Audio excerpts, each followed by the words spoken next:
Kaning istorya na ako karon ba, sayo kami nag-adto sa San Blas mga alas 5 sa buntag. Wala pa'y kaon pero ayaw ka balaka kasi stop mo sa gas station pero daghan pod kaayo pila oy.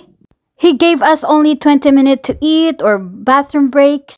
Kung ako sa inyo, pagpalit na lang mugdaan o magdala na lang snacks o drinks food. Naay entrance fee no, mga $20 pag muadto ka sa San Blas. Plus, dalhon gyud nimo ang imong passport kay tan-awon pud nila. It took about 3 hours, so the last hour pud ay na windy road kaayo ba. Murag malipong-lipong ka, kaya ready ka na. Kailangan mag-inom kag mga tambal para dili ka malipong sa dalan o sa pambot. Ako na anad man ko, wa man ko nalipong pod.